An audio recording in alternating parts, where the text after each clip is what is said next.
4:10 vamos a leer en adelante, pero en este momento vamos a leerlo hasta el 14, ¿sí? Del día al 14. Aristarco, mi compañero de prisiones, os saluda, y Marcos, el sobrino de Bernabé, acerca del cual habéis recibido mandamientos. Si fuere a vosotros, recibidle. Y Jesús, llamado Justo, que son los únicos de la circuncisión que me ayudan en el reino de Dios, y han sido para mí un consuelo.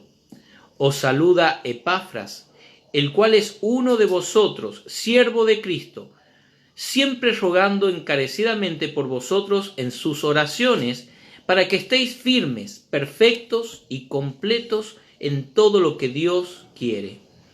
Porque de él doy testimonio de que tiene gran solicitud por vosotros y por los que están en la Odisea y los que están en Hierápolis. Os saluda Lucas, el médico, amado, y Demas. Sigamos hasta el 18, hermanos.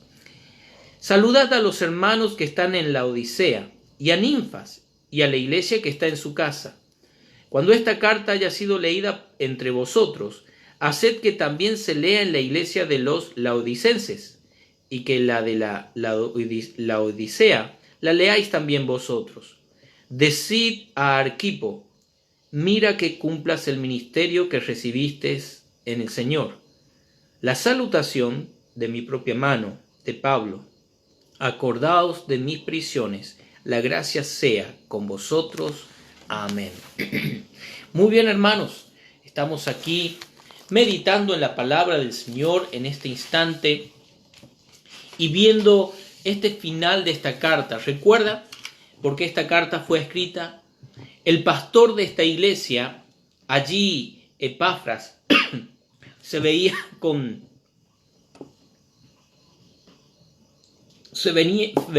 unos problemas en la iglesia. Un grupo de personas venían con nuevas ideologías y enseñanzas y afectaba y atacaba la sana doctrina.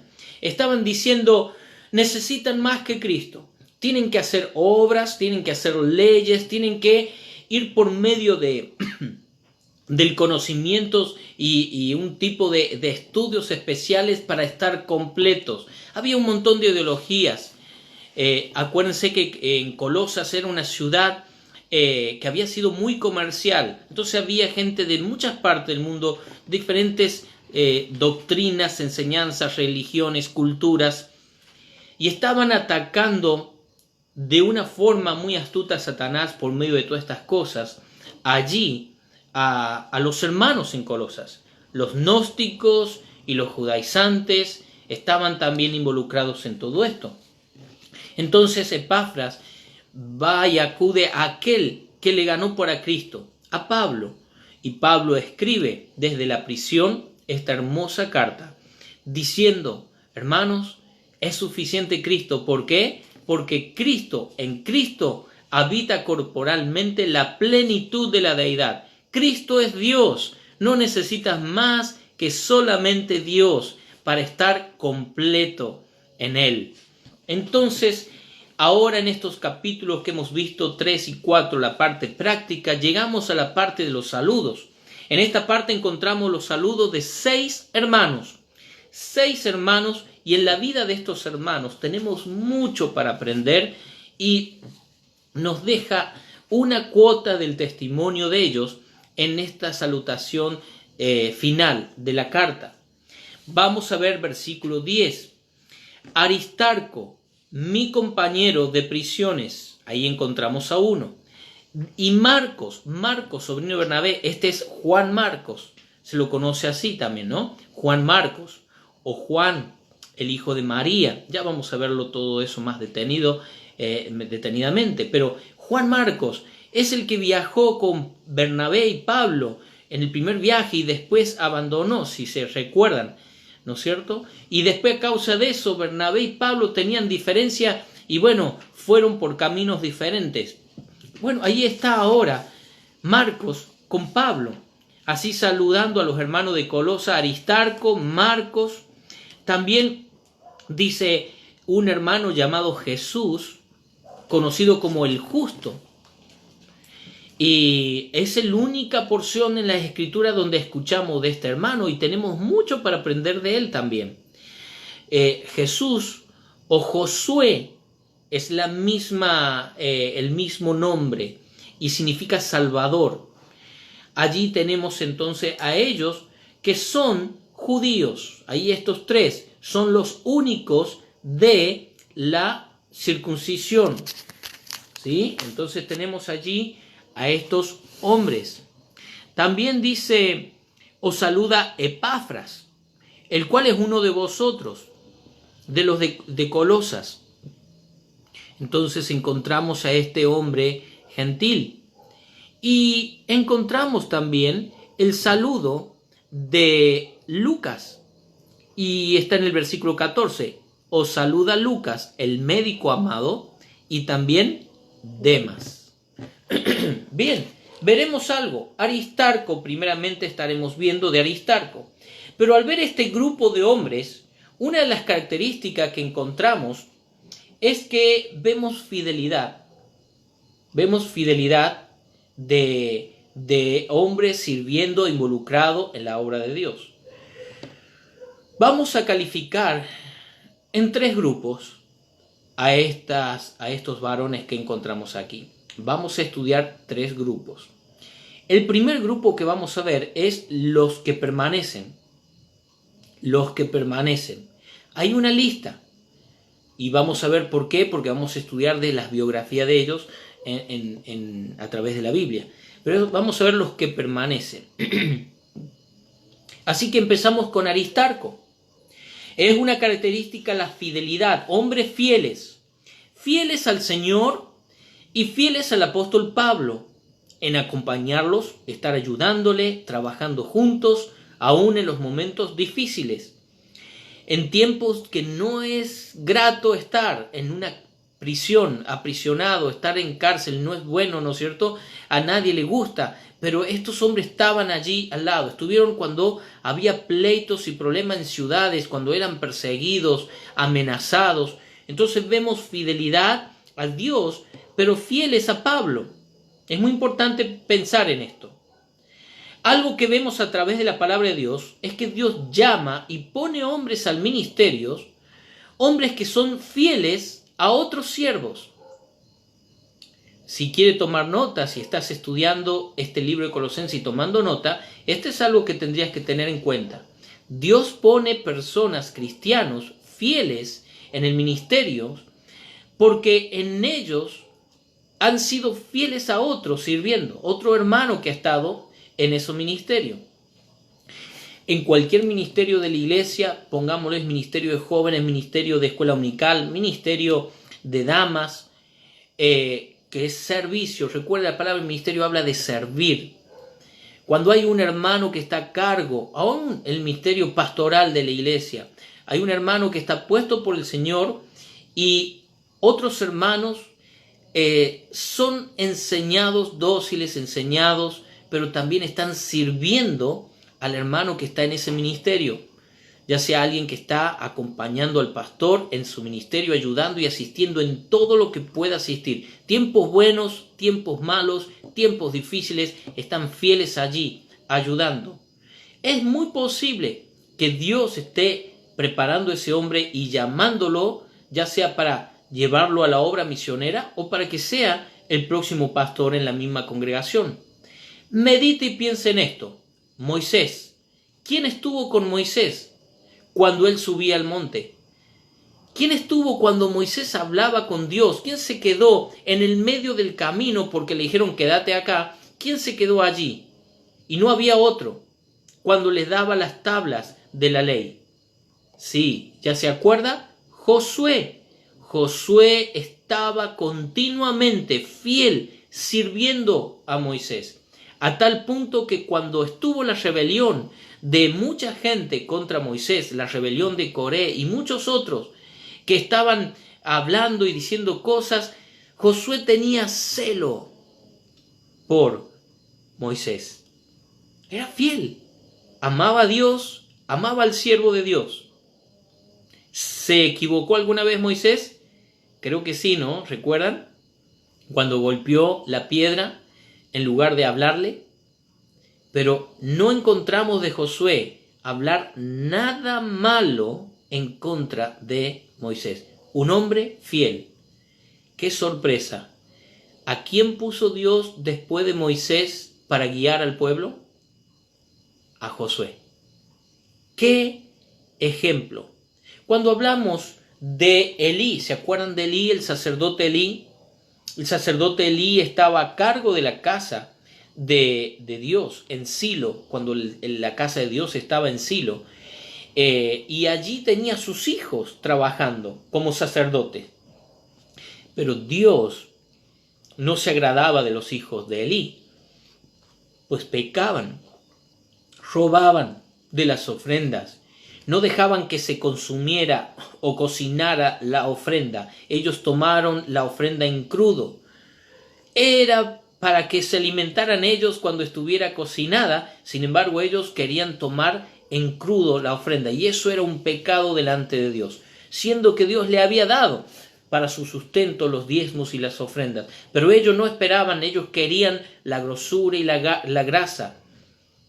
También pecaban con las mujeres de Israel a las puertas de la casa de Dios. Y Dios levantó a Samuel, aquel niño que fue consagrado por su mamá, ¿se acuerdan? Aquel pequeño que servía a Elí en la casa del Señor. Abría las puertas, cerraba las puertas, apagaba las lámparas. Estaba sirviendo a Elí. Era muy fiel. Aun cuando era pequeño, un jovencito, un muchacho todavía, encontramos que Dios está llamando: Samuel, Samuel. Y él oía el timbre de voz. Le parecía que era Elí. Ya estaba acostado y él se levantaba rápido, iba: Elí, Elí, acá está, Señor, ¿qué quieres? No te llamé, anda, acostate. Fue a acostarse de vuelta. Otra vez escuchaba y se levantaba, iba. No ponía excusa, no decía: otra vez me está llamando, me voy a hacer el dormido. No, él estaba fiel. ¿Y a quién puso Dios en lugar de Elí?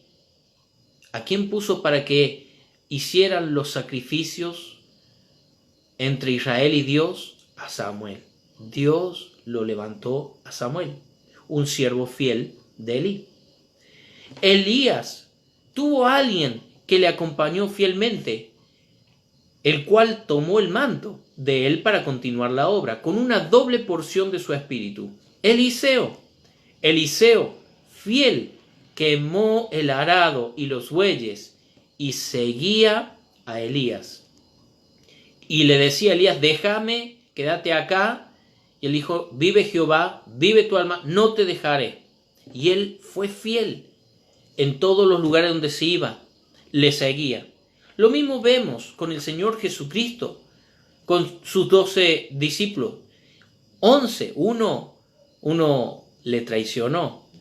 Pero llegó un punto donde la multitud se dio la vuelta y se fueron.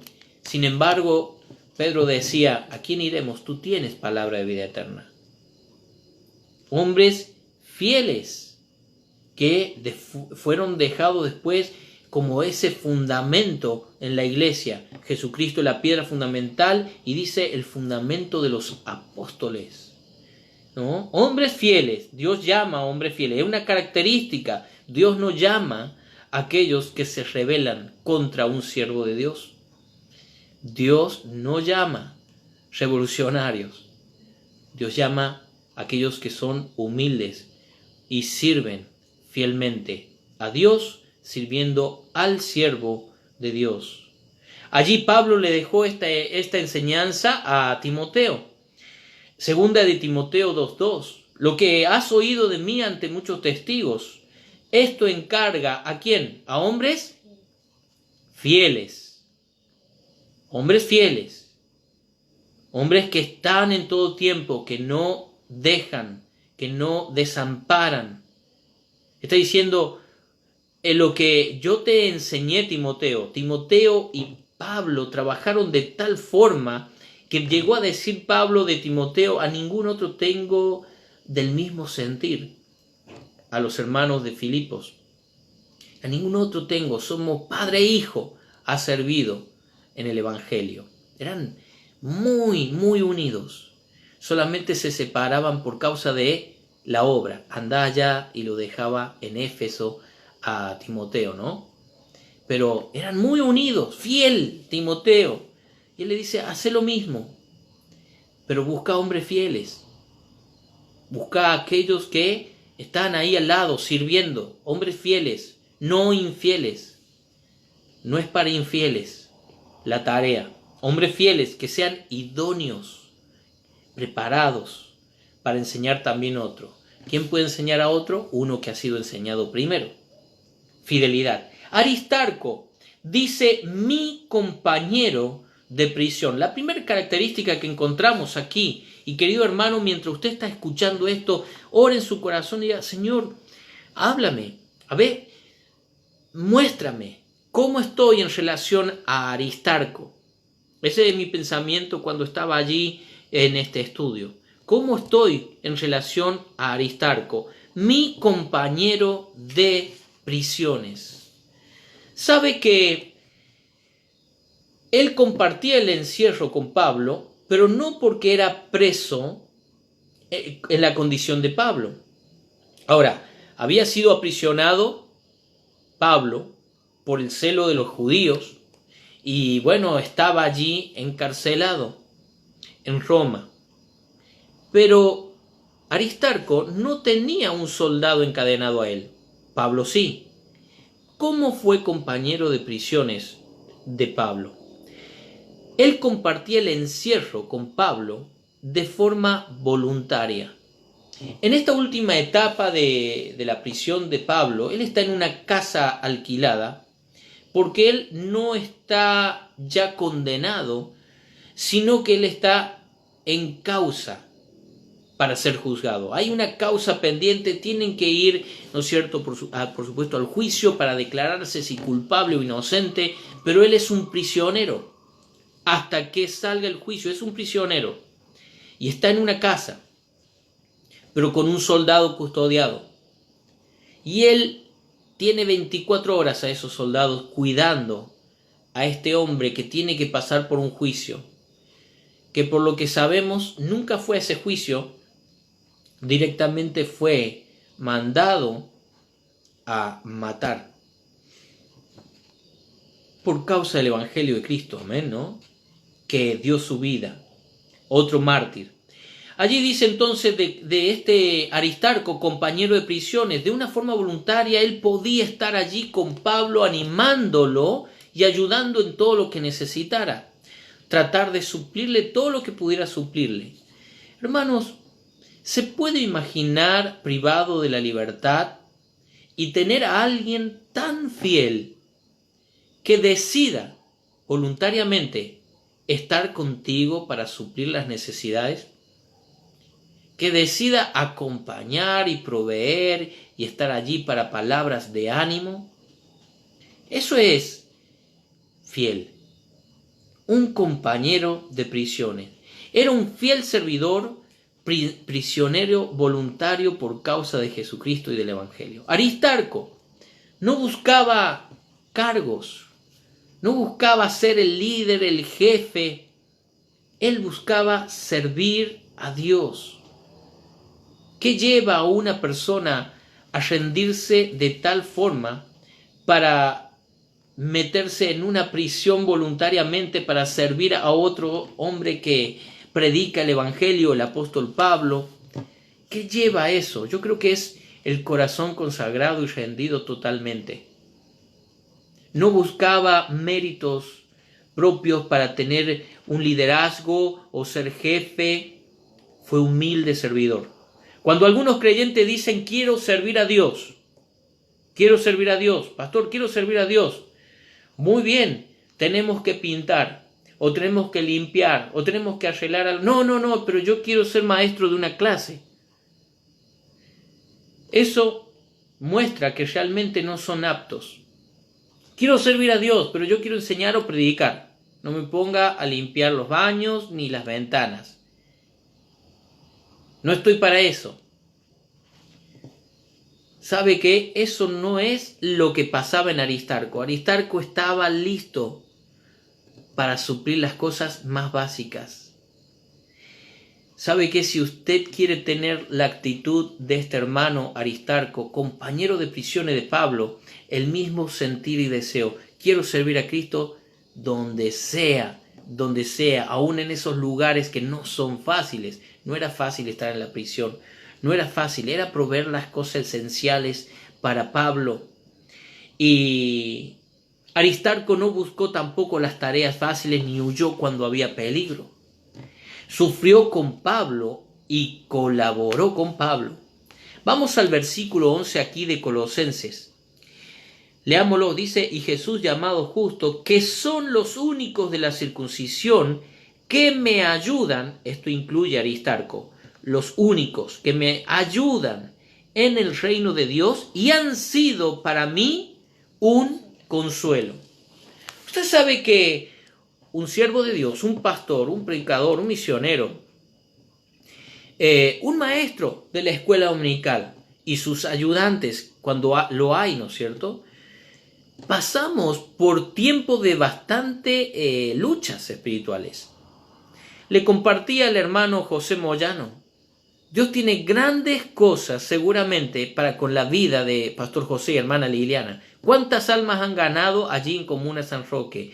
Hermanos que han quedado fieles y que están orando, y todo lo que Dios va a preparar y hacer seguramente con esas vidas. Y en este momento pasan por una etapa con la salud, ¿no es cierto?, de hermana Liliana, una segunda operación este próximo martes. ¿Sabe qué? En algún momento, Pastor José necesita a alguien que esté allí para animarle. Pero necesita esos que están, que se quedan, no los que van, vienen y se van y abandonan. Y qué bueno que allá la iglesia, los hermanos en Comuna San Roque estén continuamente en contacto y orando por su pastor José y la hermana Liliana. Cada pastor, cada siervo de Dios sufre ataques continuamente de Satanás, el adversario. Recuerde esto: si cae el pastor, dispersa las ovejas. Hiere al pastor y las ovejas serán dispersas. Satanás sabe esto. Entonces él va a tener un objetivo, es destruir la vida de un siervo de Dios, destruir el matrimonio de un siervo de Dios, atacar por el área de la salud, de los hijos, del matrimonio. Usted necesita ser una persona que ore por su pastor. Sea fiel. Hay muchos que ya están listos para criticar al pastor y quejarse del pastor. Pero esos no son aristarcos. Necesitamos, hermanos, y cada pastor, Pastor Santiago, Pastor Jere, Pastor Juan, ¿sí?, como Pastor José decía, como el Pastor Oscar Zamora, Pastor Pablo, cada siervo de Dios que usted conozca necesita de un Aristarco. Dice allí, eran más que uno, ¿no es cierto? Pero dice, me ayudan. ¿Me ayudan en qué? En el reino de Dios. Él está prisionero, no puede salir en los viajes, y Dios está usando por medio de estos hermanos una tremenda obra. ¿Por qué? Está recibiendo las necesidades de las iglesias, escribiendo cartas. Hay alguien que tiene que escribir las cartas. En algún momento ya no puede escribir, tiene un secretario escribiendo las cartas, él está firmando esas cartas, pero tienen que enviar esas cartas. Eran esos hermanos fieles, le ayudaban en el reino de Dios. Cuando usted se pone al servicio de Dios y sirve fielmente a un líder cristiano, a un pastor, piense, está sirviendo a Dios, no sirviendo al hombre, pero siendo fiel, ayudando en el reino de Dios. Ayudando en el reino de Dios. Y siendo consuelo. Consuelo. Recuerdo que teníamos la oportunidad de salir hombres a repartir folletos todos juntos. Una reunión anterior habíamos tenido 19 hombres. No entrábamos allí en la cocina de la iglesia. Estábamos comiendo pollo al disco. Qué rico, ¿no? Muy buen tiempo disfrutando todos allí. Pero al próxima reunión íbamos a salir a repartir porciones de las Escrituras. libro de Romanos. Y recuerdo con mucho gozo, hermano Agustín y hermano Gonzalo, y quien les habla. Me fue de ánimo que ellos estaban conmigo y que salíamos a repartir, y creo que había sido en muy poco tiempo, repartíamos como alrededor de los 360 libritos. Pero no todos estaban. ¿Cómo estás cuando ves a Aristarco y ves tu vida?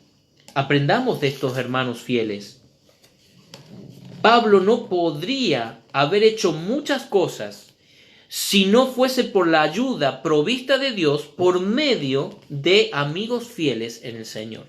Yo no puedo hacer muchas cosas si no fuera por hermanos fieles que tenemos alrededor, que aman a Dios, sirven a Dios y se han puesto allí a fielmente acompañarme, ayudarme y son consuelo en mi vida, en mi ministerio. Doy gracias al Señor. Ahí tenemos un equipo, le llamamos nosotros, y tengo ahí algunos hermanos, y ustedes saben los que estoy mencionando en este equipo. Son esos que están, que yo sé que van a estar orando por mí. Sé que cuando necesite oración yo puedo pedirles. Cuando pido consejo, ahí están. Yo sé que ellos pueden aconsejarme y van a estar orando para mi tiempo con Dios, buscando la guía del Señor, la palabra del Señor para la iglesia, orando por la obra misionera. Sé que ahí están. Qué bueno es confiar en Dios. Qué bueno tener estos amigos que nos ayudan. Aristarco era de Macedonia. Allí hay varias ciudades en Macedonia y él era de Tesalónica. En el libro de Hechos, capítulo 19 y el versículo 29, vemos algo que pasó, que lo tocamos hace poquito tiempo, pero vamos a ir al libro de Hechos, por favor, acompáñeme. Hechos 19, 29. Lo que está sucediendo, están predicando el Evangelio y hay una gran cantidad de personas que se empieza a enojar porque están perdiendo su negocio de hacer estatuillas en cuanto a Diana de los efesios, la ídola falsa, la diosa falsa que tenían ellos. Entonces, dice versículo 26, los enemigos, pero veis y oís que este Pablo, no solamente en Éfeso, sino casi toda Asia, ha apartado a muchas gentes con persuasión diciendo que no son dioses los que se hacen con las manos. Y no solamente hay peligro de nuestro negocio venga a desacreditarse, sino también que el templo de la gran diosa Diana sea estimado en nada y comience a ser destruida. La majestad de aquella quien venera toda Asia y el mundo entero. Eso de los falsos, los enemigos. Cuando oyeron estas cosas, se llenaron de ira y gritaron diciendo: grande es Diana de los efesios. Y la ciudad se llenó de confusión y a una se lanzaron al teatro arrebatando a Gayo y Aristarco, macedonios, compañeros de Pablo. Ahora, Pablo, versículo 30, queriendo salir al pueblo, los discípulos no le dejaron.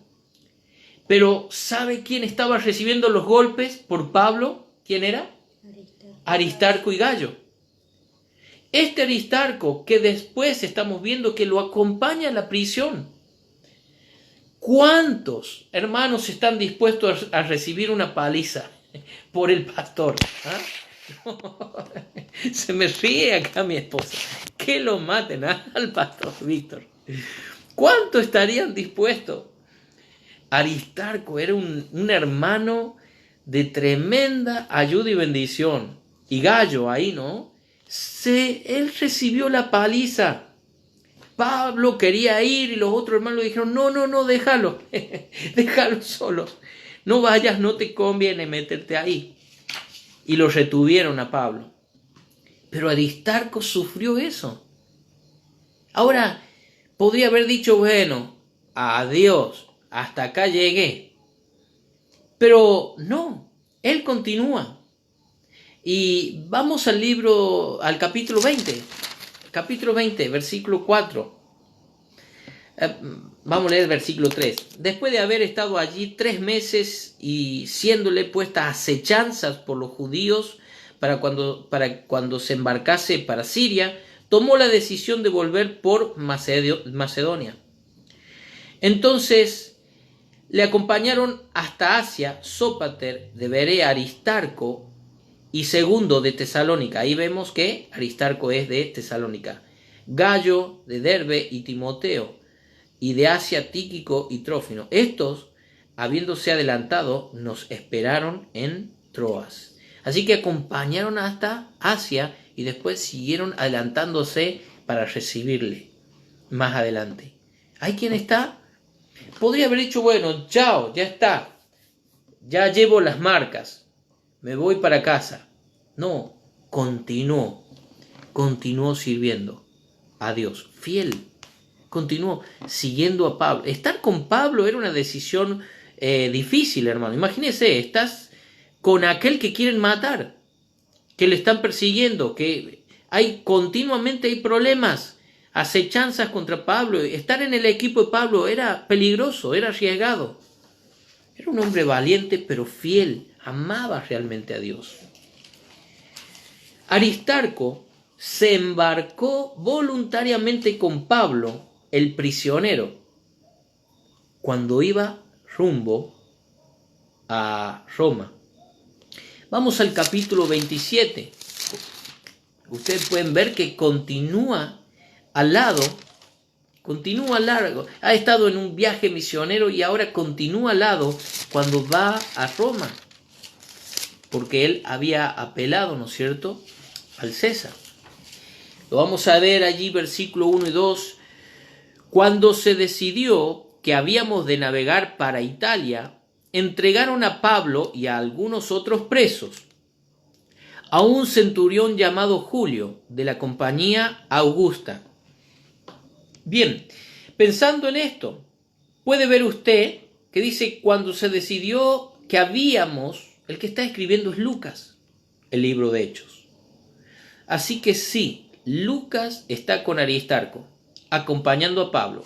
Pablo es un prisionero y hay otros prisioneros. Se lo dejan a cargo a este centurión llamado Julio.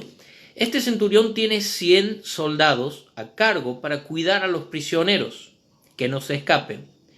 Y los lleva embarcándose en una nave andramitena que iba a tocar los puertos de Asia. Zarpamos, estando con nosotros Aristarco. Esto lo está escribiendo Lucas, dice de esta forma, Lucas está con Pablo. Lucas se embarcó, Lucas tuvo que de alguna forma pagar, o los hermanos pagaron el pasaje. Pablo no pagaba pasaje porque iba como prisionero. Pero Aristarco también, para poder estar con Lucas y asistir a Pablo, ayudar allí, tenía que embarcarse. Qué interesante. Le animo que lea todo lo que pasa en el capítulo 27 de Hechos. Hay una gran tormenta. ¿Quién está en la tormenta? Está Aristarco, también está Lucas. ¿En qué se metió Aristarco? Por seguir, por ser fiel, por asistir a ese siervo de Dios, a Pablo. No está adorando al hombre, está adorando a Dios, pero está siendo fiel con el hombre que Dios había puesto para que se hiciera esa tarea. Que el evangelio tenía que ser conocido aún en Roma, en la casa del César. Así que sufre la tormenta y sufre el naufragio. En un punto, el centurión, para salvar la vida de Pablo, no permitió que sus soldados maten a los presos cuando el barco se rompe. Pero los que sabían nadar, dice, naden hasta la orilla. Y los que no sabían nadar, agárrense de las tablas que flotan, pedazos de madera, y traten de ir hasta la orilla. Yo no sé si Aristarco sabía nadar o no, ni Lucas, pero de alguna forma se tuvieron que tirar al agua. Sufrieron tal cual Pablo. Una vez que ellos estaban ahí, podrían haber dicho, bueno, no es demasiado para mí. No, siguieron hasta la prisión en Roma, que lo encontramos aquí descrito en el libro de Colosenses. Aristarco permaneció. Él fue fiel al Señor Jesús, fue fiel al siervo de Dios, Pablo, en las aflicciones de Éfeso, en los viajes, en la tormenta, en el naufragio, en la prisión. Aristarco y tú, piense ahora, ¿usted sigue el ejemplo de los que permanecen? Hermanos, acá no nos jubilamos en el servicio de Dios. Acá el único retiro es cuando Dios nos llama a su presencia individualmente o cuando Él venga a buscarnos. La única razón por la cual podríamos estar fuera es porque desertamos. Pero no seamos de los que desertores, seamos como Aristarco. ¿Qué testimonio? Padeció, sufrió por causa de Cristo. Fue fiel. Hombres fieles e idóneos. Hacen falta hombres fieles, varones fieles, para que su esposa sean fieles, para que sus hijos sean fieles. Decide, querido hermano, hoy ser fiel al Señor. Sé fiel a aquel hombre que Dios te ha puesto como pastor.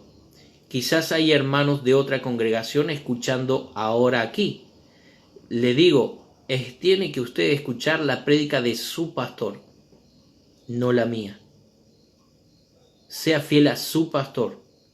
En estos tiempos que vivimos, los hermanos por el internet dejaron de escuchar a su pastor y se van a escuchar a otro. Así compartían hermanos en Chile, los pastores en Chile. Dice, ya los miembros ya no escuchan a su pastor, se van a escuchar a los otros pastores que predican. No está mal escuchar predicaciones, pero cuando el horario del culto, de nuestro servicio a Dios, es en vivo, esté con su pastor. Así que si usted no es miembro del Templo Bautista Bíblico, usted es miembro de otra iglesia hermana, esté escuchando a su pastor. Y espero que mis hermanos del Templo Bautista Bíblico en este momento están todos allí conectados, escuchando a su pastor. Sea fiel donde Dios le ha puesto. Siga el ejemplo.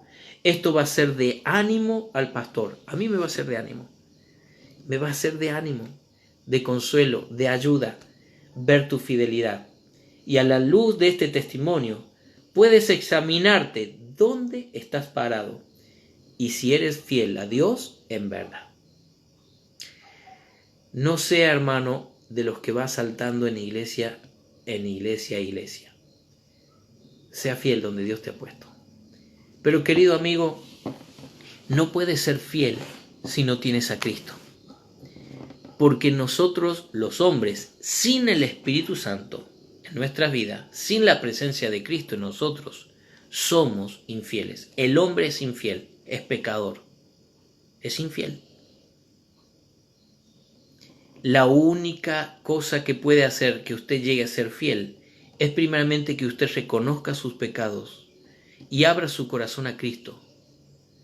Que le pidas a Cristo Jesús que Él perdone tus pecados. Hay perdón en el nombre de Jesús. Hay perdón por su sangre derramada en la cruz. Él murió en la cruz para quitar tus pecados. Fue sepultado y al tercer día resucitó para ofrecerte vida eterna y abundante. Solo tienes que creer e invocar su nombre.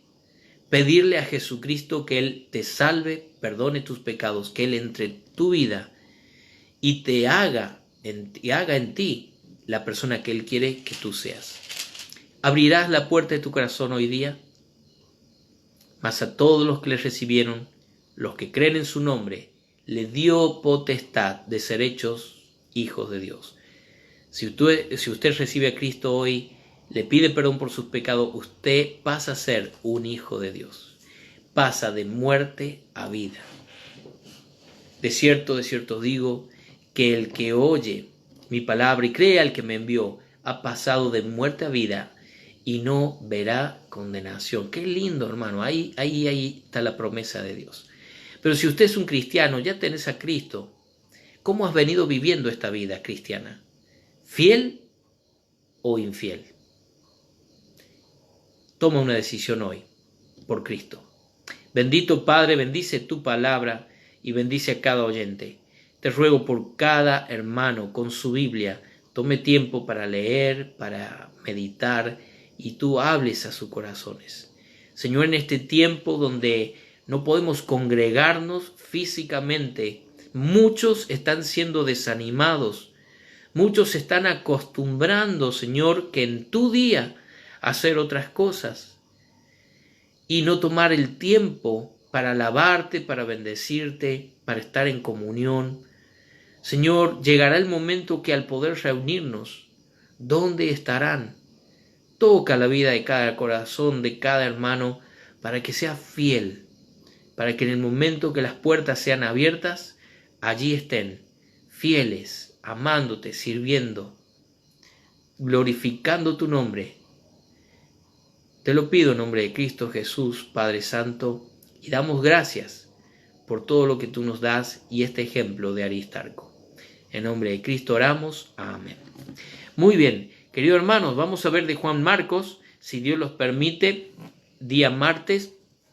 Y hay algo muy interesante en la vida de Juan Marcos. Si ustedes pueden y tienen una concordancia, comiencen a leer todos los pasajes relacionados a Juan Marcos. Hay cosas sorprendentes y maravillosas. Y aprenderás que Dios siempre te da otra oportunidad. Que Dios les bendiga. Saludos a todos. Sigamos orando por hermana Liliana, que el martes la operan.